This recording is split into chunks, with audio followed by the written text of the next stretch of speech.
ஓம் ஸ்ரீ வராகி தாயே போற்றி. என் அன்பு குழந்தையே, ரொம்ப நேரமாகவே ஒரு நல்ல விஷயம் சொல்கிறதுக்காக தான் இந்த வராகி அம்மா உன் வீட்டு வாசல்லையே காத்துக்கிட்டு இருக்கேன். எதிர்காலத்தில் என்ன நடக்குமோன்னு பயந்து பயந்து எதையும் செய்யாமல் யோசிச்சுக்கிட்டே தயங்கி நிற்காத. என்ன நடந்தாலும் பார்த்துக்கலாம்னு உறுதியாக தைரியமாக முன்னேறிப்போ. தைரியம் உனக்குள்ளே இருக்கிற வரைக்கும் உன் மனசில் பயமும் இல்லை, உன் வாழ்க்கையில் பாரமும் இருக்க நான் விடமாட்டேன் என் செல்லமே. மற்றவர்கள் வைத்த தடங்கள் எல்லாம் மிக பெரியதாக உனக்கு இருக்கலாம். ஆனால் உனக்கான ஒரு சிறு தளத்தினை வெற்றி காலடியை பதிப்பதற்கு தயாராக நீ நடக்கக்கூடிய ஆளாக இரு. வெற்றியை பெறுவதற்காக முயற்சி செய்யும் போது நீ ஒருபோதும் தயங்கி நிற்காதே. இன்னைக்கு யாருமே வேணாம்னு ஒதுங்கி வாழ்பவர்கள் எல்லாம் ஒரு காலத்தில் யாரையுமே ஒதுக்காம அன்பா எல்லாரையும் அரவணைச்சு பாசமாக வாழ்ந்த மனிதர்கள் தான். நீயே யோசிச்சுப்பாரு, உன் குடும்பத்தில் கூட அப்படி ஒரு சிலர் இருக்காங்க தானே. அவங்க எல்லார் மீதும் அன்பா பாசமாக அன்பை அள்ளி அள்ளி கொடுத்து அரவணைச்சு விட்டு கொடுத்து போனாங்க. ஆனால் கடைசியில் எல்லாரும் சேர்ந்து அவங்களையே குற்றம் சொல்லி குறை சொல்லி ஒதுக்கியும் வச்சு இப்போ அவங்களே யாரும் வேணான்னு சொல்லி மற்றவர்களை ஒதுக்கி வச்சு வாழ்ந்துக்கிட்டு இருக்கக்கூடிய மனிதர்களை பற்றியும் நீ அறிவாய்தானே. அதனால் எப்போதும் உன் மீது உண்மையான அன்பும் பாசமும் கொண்ட மனிதர்களை நீ ஒதுக்கி வைக்க நினைக்காத.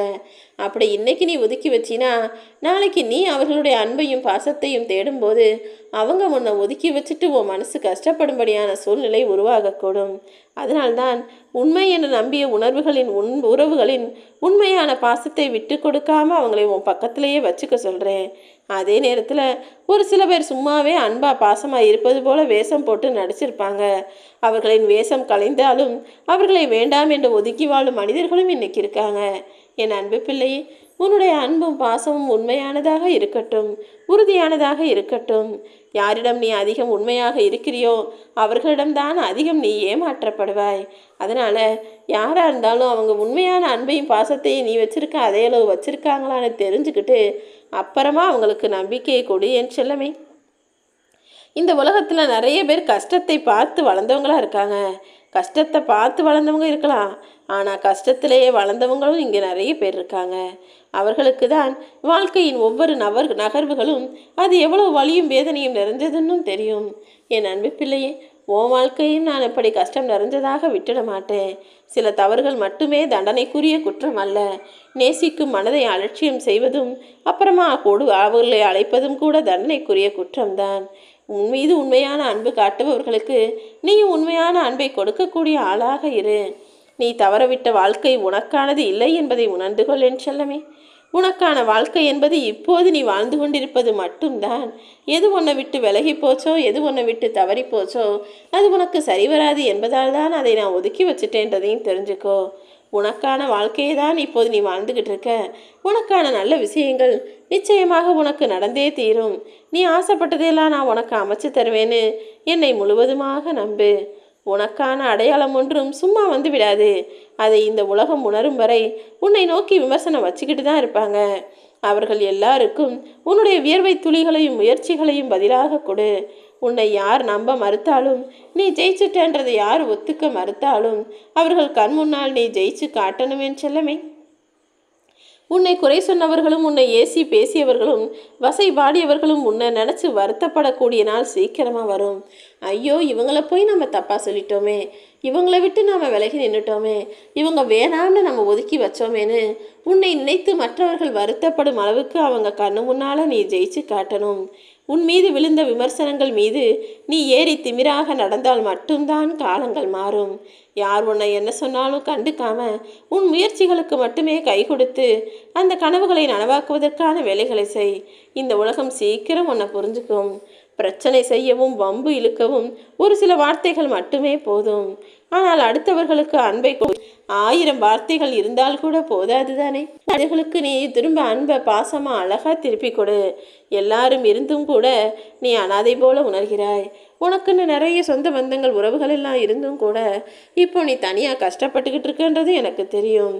ஏன்னா உன்னுடைய உண்மையான ஆழமான அன்பை யாரிடத்திலோ இழந்து விட்டாய் தானே. யாரும் உன்னை புரிஞ்சுக்கல. உன்னுடைய உண்மையான திறமையையும் நீ ஜெயிச்சு நல்லா வருவன்றதையும் கூட புரிஞ்சுக்காம இன்னைக்கு உன்னை அலட்சியம் செய்யும் மனிதர்கள் எல்லாம் சீக்கிரமே தன் தவறை உணர்ந்து உன் வீட்டு வாசல்ல வந்து நிற்பாங்க.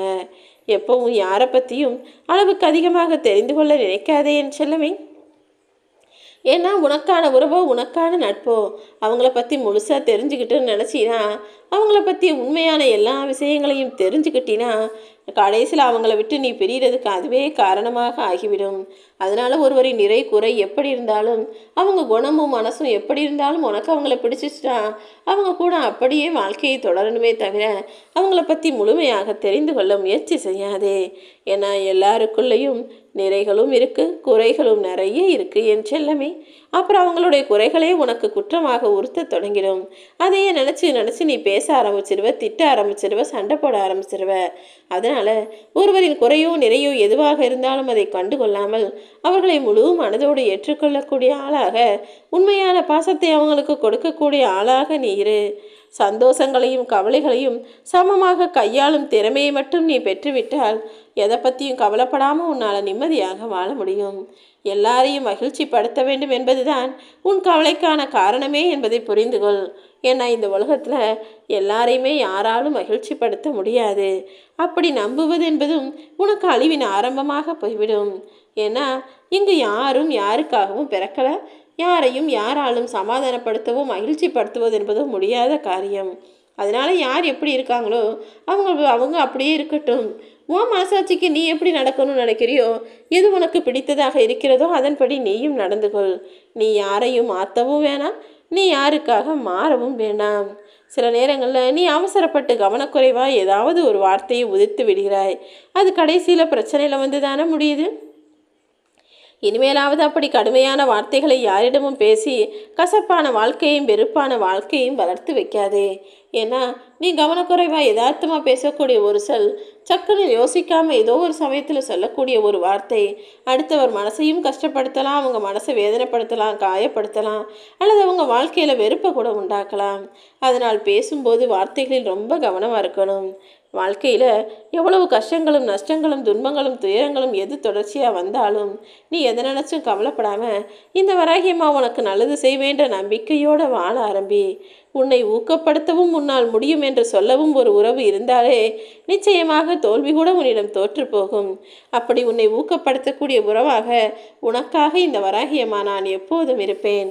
தோல்விகள் உன்னை ஓட ஓட துரத்தினாலும் உன் ஓட்டத்தை மட்டும் நிறுத்திடாதே என் செல்லமே. நீ தொடர்ந்து ஓடி ஓடி கடைசி நிச்சயம் வெற்றி கயிற்றை தொட்டுடுவ. இடையில வரக்கூடிய தோல்விகளும் தடைகளும் எல்லாமே வெற்றிக்கான ஆரம்பம்தான். வெற்றியை அடைவதற்காக இதன் மூலமாக உனக்கு உதவி கிடைக்கிறதுன்னு புரிஞ்சுக்கிட்டு நீயாகவே தோல்வியை தாண்டி வெற்றி கயிற்றை தொட வேகமாக ஓடு. உன் எதிரியை நீ போகும் பாதையிலெல்லாம் தேட வேண்டாம். ஏன்னா இங்கு உனக்கு எதிரியாக இருப்பதே நீயும் உன்னுடைய மனசும் உன்னுடைய வாழ்க்கையும் தான். உன்னுடைய வாழ்க்கையில் தான் நீ போராடி போராடி உனக்கு எதிராக இருக்கக்கூடிய விஷயங்களை சரி செய்ய முயற்சி செய்கிறாய். நீ ஜெயிக்கிறியோ தோக்குறியோ, கடைசியில் நிச்சயமாக நீ நினைத்தது நடந்தே தீரும். உன்னை நீயே எதை கொண்டு வெல்லப்போகிறாய் என்பதை தெளிவுபடுத்திக்கொள். உன் மனசின் மூலமாகவா அல்லது உன் புத்தியின் மூலமாகவான்னு. உன் மனசு இதயத்தில் இருக்குது, புத்திங்கிறது மூளையில் இருக்குது. உன்னுடைய இதயமும் உன்னுடைய மூளையும் உன்னுடைய செயல்களும் உன்னுடைய சிந்தனையும் என எல்லாமே ஒரே விஷயத்தை நோக்கி இருக்கும்படி பார்த்துக்கிட்டினா நிச்சயமாக நல்லது மட்டுமே நடக்கும்.